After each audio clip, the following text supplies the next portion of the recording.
Eto na yung pinakamurang Bluetti Power Station na ma-review natin ngayon, which is available na rin dito sa Pilipinas. Ito ang Bluetti AC2A. Kamukha siya ng Bluetti 180, yun kasi is nasa 1152 Wh, so mas mataas yung capacity. Ito mas bababa, 208 Wh naman. And sa price naman nila, malaki na rin yung ibinaba. Yung AC180 yun ay nasa 60,000 pesos, ito naman is nasa 11,000 to 12,000 pesos na lang. But this time, susubukan na rin natin kung ano nga ba ang kaya nitong maliit na Bluetti AC2A power station na to. So first, unahin natin sa package inclusions. Number 1, Bluetti AC2A, AC charging cable, solar charging cable, at yung kanyang charging cable ay iba na rin, naka XT60 na rin, tapos grounding screw, user manual at warranty card. And eto naman yung kanya mga parts. Meron na siya ditong LCD display, DC or solar charging input, 12 volts to 28 volts or 200 watts. Tapos DC output, 12 volts 10 amps or 120 watts na cigarette lighter port. Meron na rin USB Type-C output na merong 100 watts na power delivery. Meron ding USB-A 12 watts. Eto naman yung kanyang AC output na 220 volts, naka pure sine wave na rin. 50Hz na rin, pwede na rin gawing 60Hz kung meron kang Bluetti app. At dito naman sa gilid yung kanyang AC input na 220 volts, katabi na rin yung kanyang grounding screw, meron na rin cooling fan, yun nga lang wala na rin siyang wireless charging. Pero okay na rin naman na wala na siyang wireless charging sa taas kasi nga madalang naman siyang magamit. So ngayon, punta na tayo sa actual test. Test na natin siya kung gaano siya katagal malowbat. Consider natin yung mga nag-work from home na gagamit niya siya para sa wifi tsaka sa laptop. And para naman siya magamit ko sa laptop at sa wifi, gumamit na lang ako ng DC power. Eto, gumamit ako ng Type-C to 20 volts charging cable. Para ito sa mga old model na laptop. Para sa naman sa mga new model, pwede kayong gumamit ng mga Type-C to Type-C charging cable kung ano man yung ginagamit ng inyong laptop. Tapos dito naman sa wifi, gumamit na lang ako ng cigarette lighter port. Tapos para naman ito sa wifi, dito sa likuran, para mas madali, at puro DC power yung gagamitin ko para mas matipid yung power. So ngayon is 11:08 ng tanghali. Try natin kung mga ilang oras ito tatagal. So ngayon magpe-play lang ako ng music dito sa YouTube. And as you can see guys, so kapag DC power yung ginagamit, sobrang tipid sa power. Ayun o, umaabot lamang ng 19 watts. 19 watts to 22 watts. O diba sobrang tipid kapag DC power yung ginagamit. And eto, ang oras ngayon is 5:14 na ng hapon. Tapos gumagana pa rin siya. And ito namang power station ay meron pang tirang 10%. Ayan. So 10% pa rin. Ano yun, tapos ko na siya gamitin sa wifi tsaka sa laptop sa loob ng 6 hours while playing music sa YouTube. At meron pa siyang tirang 10% after 6 hours of usage. And ngayon, subukan naman natin siya dun sa aming 50 watts na exhaust fan dito sa kwarto. Let's see kung mga ilang oras siya bago malawbat.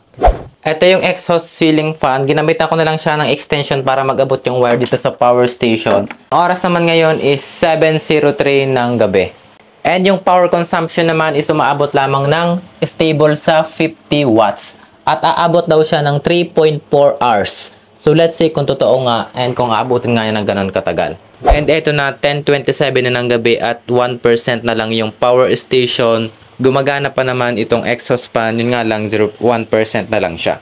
And ayun, tumagal naman siya ng 3 hours and 25 minutes bago malawbat using exhaust fan na 50 watts. Kaya kung gagamit kayo dito ng electric fan na nasa 50 watts din yung power consumption, ay aabutin din siya na mahigit 3 hours bago siya malawbat. Ay now, maglalaba naman ako dun sa aming automatic na washing machine. Let's see kung ilang percent yung mababawas sa kanya at kung kakayanin nga ba niya. So ayan, gumagana naman siya. Tapos dito sa power station, umaabot lamang dito ng 235 watts yung nakukonsume ng power station. So try natin matapos ito mga 30 minutes. Tingnan natin or kung yung mababawas sa kanya. And ito nga pa lang yun, dinadryer ko na siya at 1 oras na rin. So tama na to. Ayan.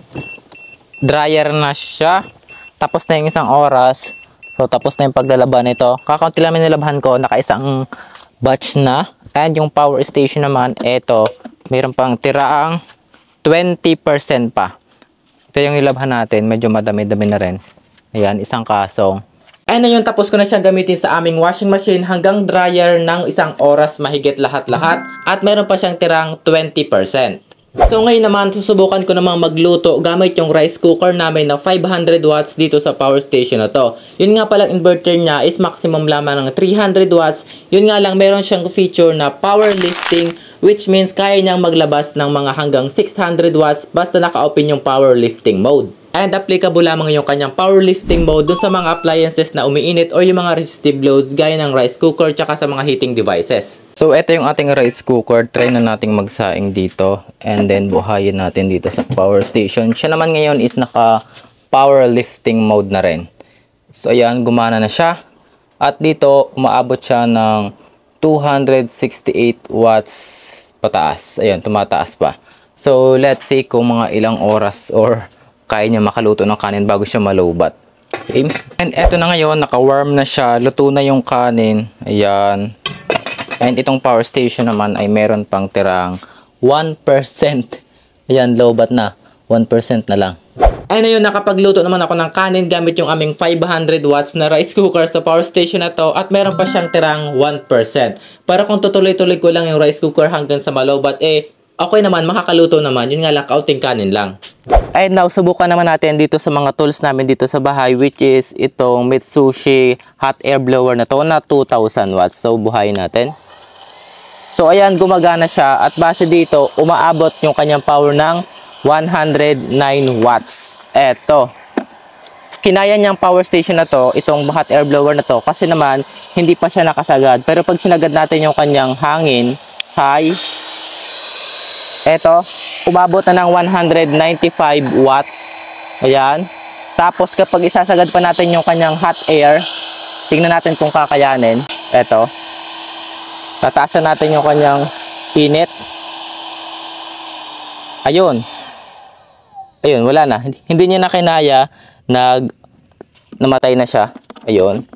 So, ayan. Kapag hindi niya kinakaya, hindi naman siya sumasabog. Kusa siyang namamatay, which is yung kanyang protection. So, hindi niya kaya yung malalakas appliances, sigurado naman yan. And then, dito naman tayo sa grinder na 650 watts. So, for sure, hindi rin ito kakayanin din eh. Oops. Ayun. Kinaya niya dito, yun nga lang, hindi ko pa siya ginagamit mismo sa bakal. Pero pag ginamit ko na siya sa bakal at gumagana na, tataas din yung kanyang power at possible hindi rin siya kayanin. Pero kapag ganitong wala pang ginagamit, ayan, yung mismo binuhay lamang, umaabot lamang ng 395 watts, kaya kinakaya pa. So for sure, mamaya, hindi na rin ito kakayanin dun sa aktual na gamitan. So dahil nga nasa 300 watts to 600 watts lamang yung power ng kanyang inverter, ay hindi niya kaya paganahin yung aming grinder at yung aming hot air blower. Ay now, punta naman tayo sa charging time. Gaano naman siya kabilis bago ma-fully charge gamit yung AC charger or sa grid. Isasaksak natin siya sa kuryente. And by the way, meron nga pala siyang tatlong charging mode. Number 1 is yung silent. Aabutin siya ng 2 hours bago ma-fully charge. Kasi mas mahinang power yung papasok sa kanya. Pero mas maganda yun para mas ma-prolong natin yung kanyang battery life. At yung standard charging mode naman, aabutin naman siya ng 2 hours bago ma-fully charge. At yung pinakamabilis naman ay yung turbo charging mode. Aabutin lamang siya ng 70 minutes at fully charged na. Yun nga lang, mas malaking power yung mapupunta sa power station. Kaya mabilis siyang iinit. So, eto ngayon, sinacharge ko na siya sa turbo charging simula 9:15 ng umaga. So, ito, kumukuha siya ng, ito, pataas na yung kanyang wattage. 267, 270. So, ayun, tumigil na sa 270 watts. At sabi dito, mafu-full charge siya in 0.8 hours. So, less than 1 hour. So, let's see kung ilang oras siya ma-fully charge. Simula 9:16 ng umaga. And eto, 10:30 ng umaga, full charge na yung power station 100%. So ayun, tapos ko na siyang i-charge gamit yung kanyang turbo charging mode at na-fully charge siya sa loob namang ng 1 oras at 14 minutes. Grabe, sobrang bilis. And sa solar charging naman, compatible siya hanggang 200 watts, 12 volts hanggang 28 volts na solar panel. So heto ngayon, dito ngayon ako mag-charge itong solar panel. Ang oras nga pala ngayon is 8:09 ng tanghali ng umaga pala. So ang gagamitin ko ngayong solar panel ay etong PB120S ng Bluetti or 120 watts na solar panel. Dito ko siya ibibilad. Ayan. Dun sa malakas yung sunlight. Dine. Tapos gagamitin ko naman to yung kanyang sariling charging cable, itong solar charging cable or DC charging cable. Meron siya kasamang ito, MC4 connector. Tapos yung dulo ay para dito sa Bluetti power station. Very madali lang siya, plug and play lang. Ito ngayong power station ay 0% kasi nilobat ko siya kagabi. And yan. So let's see kung ilan yung power niya ng solar panel. Ayun, nagcha-charge na siya. 7 watts, 20 watts, pataas na siya ng pataas, 39 watts. So ayun, kung i-charge natin siya gamit yung 120 watts sa solar panel, kaya naman siyang i-fully charge sa 2 hours mahigit pa. Nakadepende kasi talaga yun kung gaano kalakas yung sikat ng araw. Mas malakas yung sikat ng araw, mas mabilis siyang mapu-fully charge kasi mas malakas yung power ng mga solar panels. And now, ano pa nga ba yung mga special functions and features itong Bluetti AC2A na to?